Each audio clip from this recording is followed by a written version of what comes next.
Colombia ahora mismo está enfrentando un problema enorme. Bueno, en realidad son dos.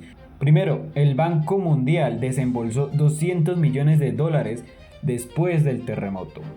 Segundo, el gobierno de Abelardo de la Espriella calcula preliminarmente que reconstruir el país puede costar más de 30 billones de pesos. Y cuando usted junta esas dos cifras, la historia cambia completamente. Porque Colombia sí recibió 200 millones de dólares, pero Colombia se endeudó para recibirlos. Y hermano, esos 200 apenas alcanzan para cubrir aproximadamente un 2% de una reconstrucción de 30 billones. Entonces, yo tengo una pregunta bastante sólida para Abelardo de la Espriella. ¿De dónde va a sacar el resto de la plata? Porque atacar a Petro publicando los libros de la verdad que apenas hizo públicos hace unos días, creo que fue ayer mismo, señalar al gobierno anterior y alimentar una pelea política puede funcionar de manera espectacularmente en redes sociales y probablemente una parte de la prensa tradicional, o mejor dicho toda la prensa tradicional, porque está del lado de Abelardo de la Espriella, pero no le va a funcionar a largo plazo porque para nada eso que está haciendo produce 30 billones de pesos. Nada. Y en algún momento toca gobernar. Empecemos entendiendo lo de los 200 millones. Porque aquí hubo bastante confusión. El Banco Mundial es explicado de la manera más sencilla posible, una institución internacional a la que pertenecen muchos países y que presta dinero para proyectos, desarrollo y también para responder a emergencias. Dentro del Banco Mundial está la BIRF, el Banco Internacional de Reconstrucción y Fomento. Es una complicación con el nombre, pero esta historia lo importante es entender que esa es básicamente la parte del Banco Mundial que le prestó el dinero a Colombia. Y Colombia ya tenía preparados esa plata desde 2025. Entonces esa plata, ese préstamo que se soltó de una, todo en parte fue gracias a Gustavo Petro, que lo habló en momentos anteriores. Un mecanismo llamado CADDO, otra sigla horrible, pero es bastante sencillo. Imaginen que usted tiene una tarjeta de crédito de emergencias guardada en un cajón. Usted no está utilizando esa plata todos los días, pero ocurre una catástrofe y usted puede sacar ese dinero inmediatamente, sin empezar a pedir un préstamo desde cero, mientras su casa está destruida. Básicamente, Gustavo Petro nos hizo el enorme favor de dejar eso preparado para un accidente que pudiera ocurrir como en este momento. Eso es simplificándolo muchísimo lo que ocurrió después del terremoto. Colombia activó ese crédito y el Banco Mundial desembolsó 200 millones de dólares. No fue una donación, repito, no fue una donación, es deuda que tiene un plazo de 20 años.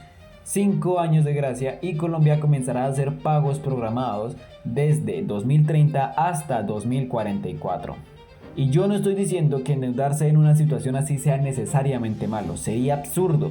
Si se acaban de destruir miles de viviendas, carreteras, colegios privados, hospitales, claramente el Estado necesita conseguir dinero rápidamente. Para recapitular, nos prestaron plata y esa plata se va a pagar. ¿Y quién la va a pagar? Pues nosotros, los colombianos, a través de los ingresos que recaude el Estado durante los próximos años. Y aquí viene el problema de verdad. El terremoto dejó aproximadamente 9.000 viviendas destruidas, 45.000 averiadas, 130 vías afectadas y 2 aeropuertos dañados, sin contar los colegios, centros de salud. Y eso es una verdadera monstruosidad. Estamos hablando de reconstruir partes enteras de varios departamentos. Y según el propio Abelardo de la Espriella, los daños directos preliminares ya superan los 30 billones de pesos. Incluso hay escenarios que podrían llevar la reconstrucción entre 20 y 40 billones. Para poner 30 billones en perspectiva, no estamos hablando de una cuenta imposible de pagar para Colombia, pero sí estamos hablando de una cuenta gigantesca para un estado que ya está fiscalmente apretado. Y una cosa es decir, Colombia puede pagar 30 billones, y sí puede. Y otra cosa completamente distinta es preguntar ¿de dónde va a pagar? Porque si usted saca 30 billones del presupuesto, esa plata estaba destinada a alguna parte. Entonces toca recortar, toca aplazar y organizar otros gastos. Si consigue más deuda, pero después hay que pagarla. Si mete privados, habrá contratos. Si utiliza asociaciones, habrá compromisos durante años. Si crea impuestos, alguien tendrá que pagarlos. No existe el botón mágico de imprimir reconstrucción. Y por eso a mí me molesta políticamente que Abelardo pueda dedicar energía a construir un relato alrededor del gobierno Petro publicando su libro, mientras todavía no tenemos frente al país un plan suficientemente claro para responder la pregunta más obvia de todas: ¿cómo van a financiar esto? Porque si puede señalar a los errores de Petro, por supuesto, si el gobierno anterior dejó problemas, dígalos, muéstrelos, investíguelos, pero llega un momento en el que usted ya es presidente y el terremoto ocurrió durante su gobierno. No porque usted lo causara, obviamente no, eso sería absurdo. Pero la reconstrucción sí es responsabilidad de su administración. Entonces no me sirve enteramente el argumento de es que Petro dejó, es que Petro aquello. Listo, ahora que, ¿de dónde salen los 30 billones de pesos? Que además hay una contradicción política que a mí personalmente me parece imposible ignorar. Durante las discusiones que Abelardo ha tenido, que hemos venido siguiendo, una parte de la apuesta política de Abelardo ha sido reducir cargas, y ya lo hizo, sobre quienes tienen más capital, un patrimonio de 3 billones o 3.000 millones de pesos. Y ahora aparece una catástrofe gigante que nos recuerda que por qué los estados cobran impuestos en primer lugar, y sobre todo por qué cobrar estos impuestos a estas personas multimillonarias que tienen dinero de sobra y pueden pagar más impuestos para apoyar el país, en vez de retirárselos y colocarle toda la carga fiscal al estrato medio. Entonces reconstruir todo eso cuesta plata, y mucha. Y esa plata tiene que salir de alguna parte, y en este caso va a tocar que salga del grueso de la población, del estrato medio. Entonces claro que a mí me genera una ironía política enorme. Le quitó los impuestos a los multimillonarios, se los dejó al estrato medio, y ahora el estrato medio tiene que pagar la reconstrucción y casi ni se le toca el bolsillo a los multimillonarios.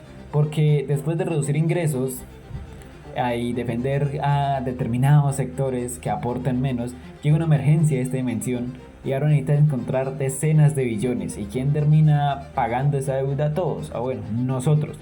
Ese es el punto. Pero incluso eso no es lo que más me preocupa. Lo que más me preocupa es lo que pasa cuando esos 30 billones empiezan a convertirse en contratos. Porque Colombia tiene una historia suficientemente larga de corrupción, sobrecostos, obras demoradas, contratos adicionales, plata pública administrada, etcétera. Básicamente elefantes blancos. Y de hecho Colombia es de las naciones certificadas, estamos en los top más altos de corrupción. O sea, a nivel mundial Colombia es de los países más corruptos que existe. Entonces, para que me digan tranquilos, nosotros manejamos, no hay que estar tranquilos. Hay que ver las cuentas, y quiero ser extremadamente preciso. Yo no estoy diciendo Abelardo se va a robar la plata. En este momento sería apresurado. Y por ahora no hay evidencia, por ahora. Tampoco puedo afirmar que los futuros contratistas van a inflar los precios, pero sí no es raro pensarlo porque casi siempre ha pasado. Todavía no conocemos la mayoría de esos contratos, desafortunadamente. Lo que estoy diciendo es que tenemos todas las razones del mundo y más para vigilar desde el primer peso, si es que se puede y si es que lanzan público las facturas.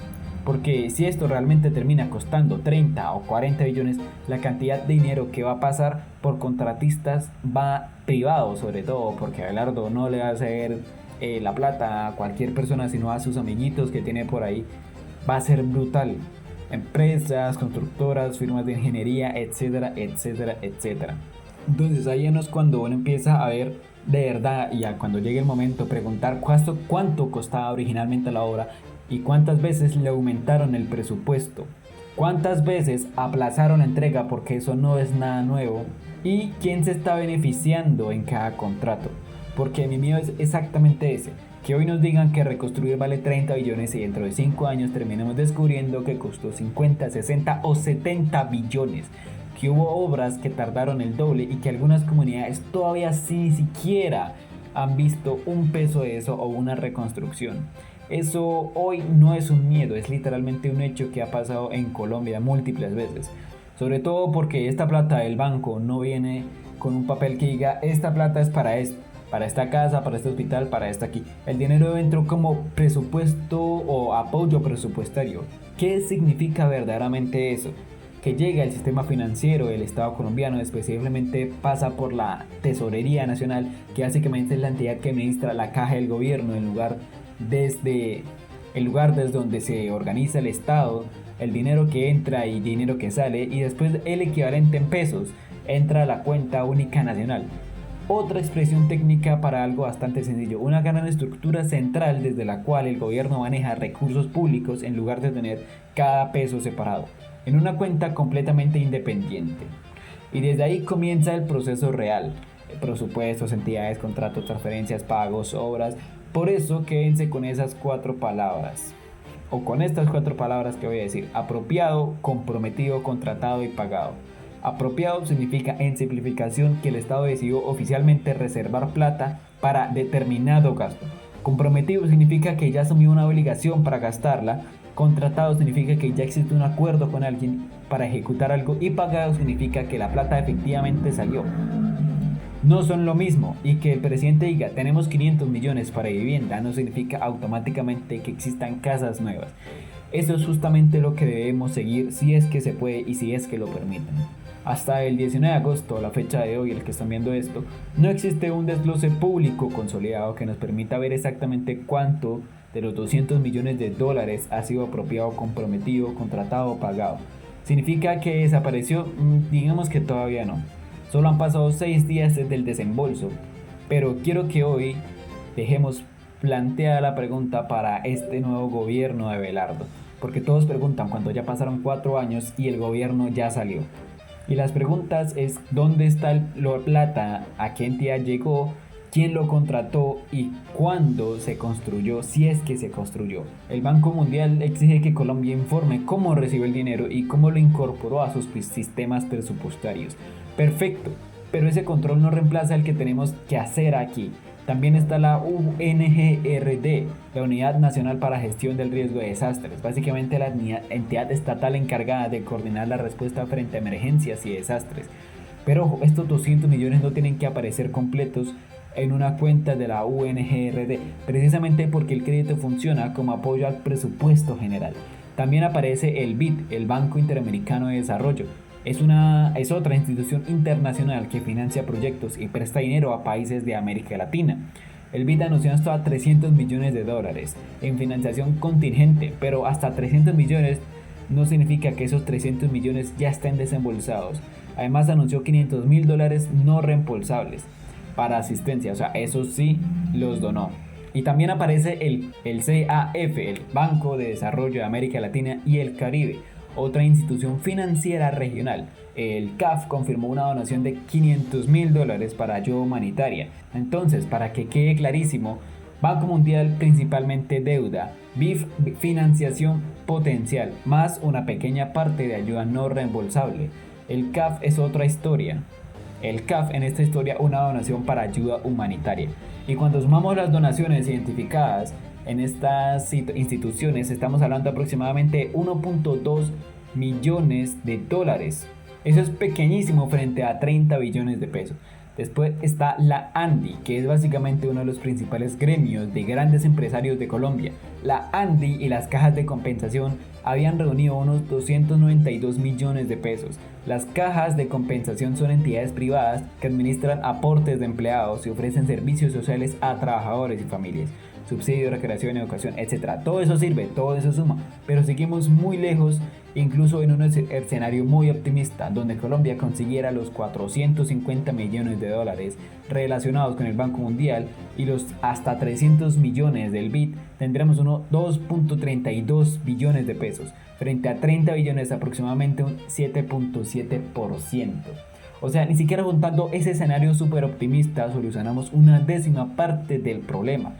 ¿Entienden ahora por qué me parece tan absurda la conversación política superficial?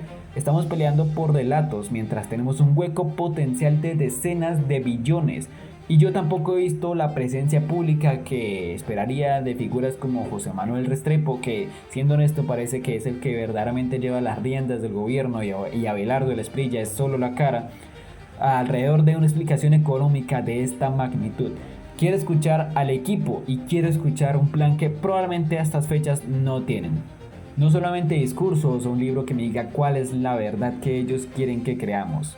Hace falta que verdaderamente digan: esto es la plata que tenemos, esto la vamos a usar, se van a gastar acá y tienes y tienes y tienes y tales. Y así se va a solucionar. Vamos a gastarlo así y estas entidades serán las responsables. Estos son los contratos, las fechas y ¡pum! Eso es gobernar una reconstrucción de manera responsable. Y mientras tanto también circulan en redes denuncias de personas diciendo que el apoyo y el rescate ha sido insuficiente en determinadas zonas. Esta investigación no verificó esas denuncias, entonces yo no las puedo presentar como un hecho general, pero si existe esa percepción entre personas afectadas, la respuesta del gobierno tampoco puede ser simplemente pedir confianza, sobre todo si ya está la denuncia formal. La transparencia consiste en que no tengamos que confiar, que podamos revisar, y eso para mí es la noticia detrás de la noticia. No son los 200 millones de dólares, ni siquiera son solamente los 30 billones. Es que estamos a punto de entrar en una reconstrucción gigantesca, administrada por un gobierno que políticamente va a tener todos los incentivos para mostrar resultados rápidos, contratar rápido y controlar el relato de lo que está pasando. Y precisamente cuando un gobierno tiene prisa, es cuando más control necesita. Porque en una emergencia obviamente usted no puede contratar como si tuviera 10 años. Pero emergencia no tampoco puede significar hagan lo que quieran con la plata. Yo quiero saber quién construye Colombia y si aparecen grandes contratistas cercanos políticamente al gobierno. Quiero que los medios pregunten, que probablemente no va a suceder porque están del lado de Abelardo, si los precios parecen exagerados, y quiero que pregunten si esa obra se demora más de lo que habían acordado. Y también esto tampoco es acusar por acusar, o sea, es entender que probablemente estemos ante una de las operaciones de gasto público más grandes de los próximos años, porque el terremoto fue una catástrofe natural. Pero un sobrecosto no es una catástrofe natural, un contrato mal hecho no es una catástrofe natural y una obra abandonada no es una catástrofe natural. Que desaparezca plata pública tampoco sería una catástrofe. Eso ya es responsabilidad humana y ya hay nombres. Porque para eso quería ser presidente, para gobernar cuando las cosas están bien y especialmente cuando están mal. Y hoy mi pregunta para Abelardo no es ideológica, pero mi lectura sí es profundamente política. Usted llegó al poder prometiendo que sabía cómo administrar mejor el país que el gobierno anterior y que iba a ser una patria milagro.